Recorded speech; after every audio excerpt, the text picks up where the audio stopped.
E se o verdadeiro criador das Akuma no Mi fosse o próprio diabo? E Mu-sama não é apenas o vilão supremo escondido nas sombras. Ele pode ser a fonte de todo o poder em One Piece e a origem do mal no mundo. Hoje você vai entender o verdadeiro poder de Mu, o que ele realmente é e porque até os deuses do mundo o temem.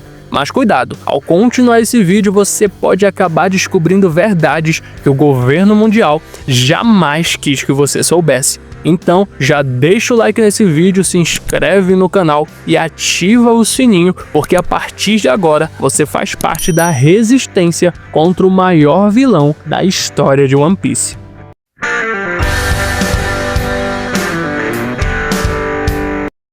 Fala meu nerd, eu sou o Mikael e sejam bem-vindos a mais um vídeo aqui no Reinado Nerd. No capítulo 1085, finalmente temos o vislumbre do verdadeiro terror por trás da figura de Mu. Pela primeira vez, sua forma monstruosa aparece, mesmo que de maneira obscura. Uma silhueta gigantesca bestial, mas ainda vagamente humanoide. É o suficiente para deixar qualquer um em choque. Durante esse momento, vemos Imu demonstrando uma habilidade que já o coloca em um nível completamente diferente. Ele consome uma bola de fogo lançada por Sabo. Isso mesmo, ele engole o ataque como se fosse nada. E estamos falando de Sabo, um dos usuários mais poderosos de Logia do momento. Mas não para por aí. Imu também revela uma cauda pontiaguda semelhante à de um demônio clássico. E a usa para empalar Sabo com uma facilidade assustadora. Uma cauda afiada o bastante para ferir gravemente até um corpo feito de fogo. Isso por si só já quebra qualquer lógica conhecida sobre as Akuma no Mi. O mais intrigante, no entanto, é o fato de que não vemos a forma completa de Mu, apenas a sua silhueta. Isso não é um erro de narrativa, é proposital. O mistério da silhueta serve para revelar algo muito maior. O que se esconde por trás daquele contorno sombrio não é apenas uma criatura forte. É algo que talvez não devesse existir. Algo que nem mesmo o mundo de One Piece está preparado para enfrentar.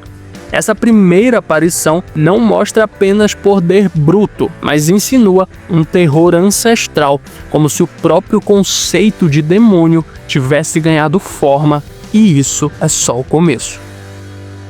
No capítulo 1150, o véu finalmente cai. Imu deixa de ser apenas uma sombra ameaçadora no fundo da narrativa e se revela como um ser de poder absoluto. Ele não aparece sozinho, ele vem possuindo. A primeira vítima é Gunko, uma das suas servas mais leais, e quando ele a toma, tudo muda. O corpo de Gunko se transforma diante dos nossos olhos. Enormes asas negras brotam nas suas costas, sua silhueta começa a flutuar com uma aura sombria, e a temida cauda pontiaguda, idêntica à que empalou Sabo, agora se projeta com ainda mais agressividade. Não é apenas uma transformação física, é como se a essência de Mu tomasse o corpo dela por completo. Mas o mais assustador ainda estava por vir, o chamado contrato demoníaco. Imu ativa uma técnica que vai além de tudo que já vimos em One Piece. Ele oferece poder absoluto em troca de obediência cega. Então, Dory e Brogy são forçados a se transformarem. Seus corpos crescem, se distorcem e assumem formas grotescamente demoníacas, com chifres, asas negras, dentes monstruosos e uma aura insana. Eles deixam suas formas normais e agora são demônios sob o domínio total de Imu. E segundo ele mesmo, esses novos corpos são imortais, desprovidos de lógica ou razão. Ele afirma: demônio é o que a existência deveria ser. É mais do que um poder, é uma ideologia, uma visão distorcida da realidade. E com isso, fica claro, Imu não está apenas dominando o mundo, ele está moldando a sua própria imagem. A partir desse ponto, o mistério se aprofunda ainda mais com a revelação da marca sombria, o tal Abismo. Os Cavaleiros Sagrados, que até então pareciam apenas guerreiros de elite, revelam estar diretamente conectados ao poder de Imu. São Kiringan menciona que ao receber uma marca especial, é possível atravessar o abismo.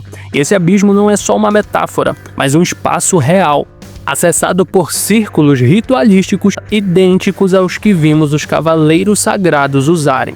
Esses círculos aparecem em diversos momentos, quando os Gorosei são invocados em Egghead, quando os Cavaleiros Sagrados falam de seus poderes e até no próprio castelo de Mary Joyce, decorado com símbolos ocultistas que remetem diretamente a esse poder. Não é coincidência, tudo aponta para um ritual sistemático de submissão e transformação conduzido por Imu. E o mais perturbador, esses círculos mágicos são idênticos aos usados por cultistas no time skip do Brook. Eles estavam tentando invocar um demônio real como vingança contra a tribo dos Braços Longos. E é nesse exato momento que entendemos o que parecia superstição era real o tempo todo. As marcas, os rituais, o abismo, tudo está conectado ao mesmo ser, Imu. Isso não é apenas manipulação de poder, é um pacto espiritual, uma corrupção de essência. Os Cavaleiros e os Gorosei não receberam suas habilidades por sorte ou por frutas, eles literalmente venderam suas almas. E o preço disso, se tornar um peão de uma entidade que está moldando o mundo com símbolos e promessas de imortalidade. Imu reúne todas as características clássicas que associamos ao próprio diabo. Asas negras imponentes, uma cauda pontiaguda, a capacidade de fazer pactos sombrios e conceder marcas especiais que transformam seus seguidores. Mas o que realmente chama a atenção é a imortalidade que ele oferece em troca da entrega total da alma. Um poder avassalador, porém com um preço terrível. Essa marca, como podemos chamar, é a assinatura de um pacto sombrio que obriga aqueles que a recebem a servirem Imu eternamente. É uma troca que lembra diretamente as histórias clássicas de pactos. Poder, riqueza ou longevidade, mas tudo isso ao custo da própria essência da alma do indivíduo. Ao juntar todas essas pistas, as asas, a cauda, o pacto, a marca, a imortalidade, fica quase impossível negar. Imu é a essência e a personificação do próprio mal primordial que domina o mundo de One Piece pelas sombras.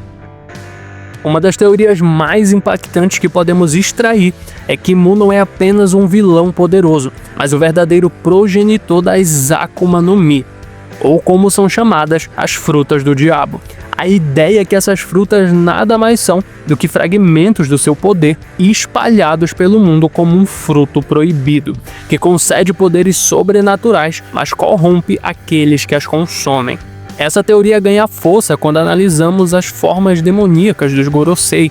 Apesar da semelhança com os poderes de Akuma no Mi, eles jamais tiveram seus nomes revelados, o que já era estranho. Além disso, essas formas vêm acompanhadas por uma linha de fumaça negra ao redor dos ombros, uma característica típica das Akuma no Mi despertadas. Porém, a ausência dos nomes e o fato de que seus poderes não são anulados pela água do mar, algo impossível para usuários comuns de frutas, indica que esses poderes não vêm diretamente das Akuma no Mi tradicionais. Em vez disso, são poderes concedidos diretamente por Imu, como se ele pudesse distribuir seu próprio poder, criando versões alternativas à sua vontade. Assim, as frutas do diabo seriam, na verdade, um presente corrompido, uma extensão do domínio de Imu sobre o mundo, espalhando seu poder através dos usuários, mas mantendo-os sob seu controle, ou pelo menos sob a influência da sua essência.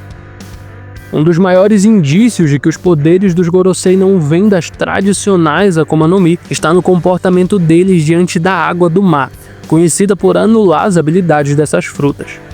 Quando Saturno, um dos Goroseis, cai no oceano após ser atacado por Luffy, ele não perde seus poderes, levantando-se e continuando a luta normalmente, algo impossível para um usuário comum de uma fruta. Além disso, durante o confronto em Egghead, o Haki de Joy Boy, considerado o mais poderoso, é usado contra os Gorosei e imediatamente desfaz suas formas demoníacas. O que torna isso ainda mais revelador é que, mesmo sem serem atingidos diretamente, Imu sente uma dor intensa e furiosa, mostrando uma conexão direta e vital entre ele e os poderes que sustentam os Gorosei. A prova final dessa ligação aparece quando Imu retira o poder de Saturno, causando sua própria morte imediata. Uma névoa negra sai do seu corpo, deixando para trás apenas o seu esqueleto, diante dos vice-almirantes que ficam horrorizados com o ocorrido. Essa ação demonstra que os poderes dos Gorosei são concedidos, mantidos e retirados por Imu, reforçando a ideia de que não são fruto de Akuma no Mi, mas sim uma extensão do próprio domínio de Imu.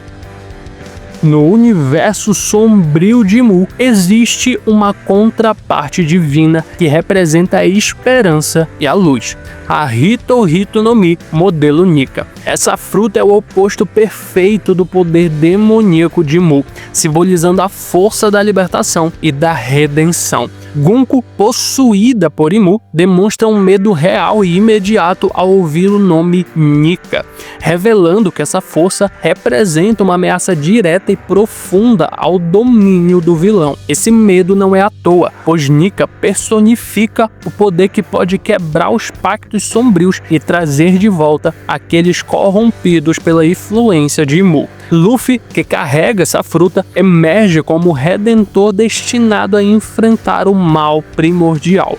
Ele é a luz que pode limpar as almas envenenadas e libertar os servos de Imu, talvez até mesmo a Gunko, e desafiar o reinado do verdadeiro vilão de One Piece.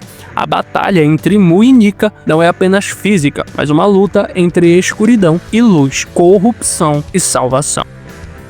Em Elbaf, os murais antigos revelam uma figura que se assemelha muito a Imu, sugerindo que sua presença no mundo é muito mais antiga do que imaginamos. Ao contrário do que muitos acreditam, Imu não é apenas um personagem do século perdido, mas possivelmente um ser ancestral que existe há cerca de 3.000 anos. Essa ideia é reforçada pela forma arcaica e primitiva como Imu se expressa, uma linguagem que indica uma antiguidade muito maior do que a de personagens como Joy Boy, que falavam de forma mais moderna, mesmo vivendo no século perdido.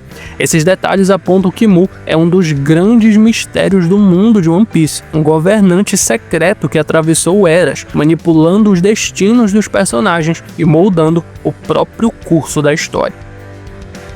Imu se revela como o grande antagonista divino de One Piece, a força obscura por trás de todo o mal e manipulação do mundo. As Akuma no Mi, longe de serem apenas poderes aleatórios, são na verdade o fruto proibido da corrupção, uma extensão do domínio sombrio de Imu que corrompe e transforma aqueles que os consomem. Mas toda escuridão precisa de uma luz para enfrentá-la, e essa luz é Nika, a esperança final que representa a liberdade, a redenção e o renascimento. No embate entre Imu e Nika está o destino não só dos personagens, mas do próprio mundo de One Piece. A luta entre essas forças promete ser épica e nós estaremos aqui para desvendar cada detalhe dessa batalha que vai definir o futuro da história de One Piece.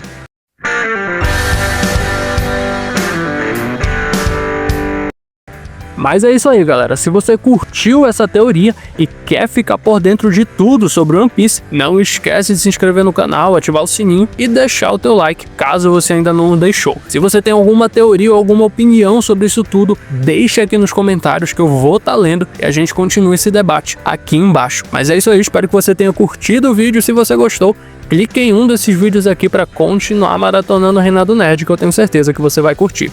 Mas é isso aí, muito obrigado por ter assistido até aqui e a gente se vê no próximo vídeo.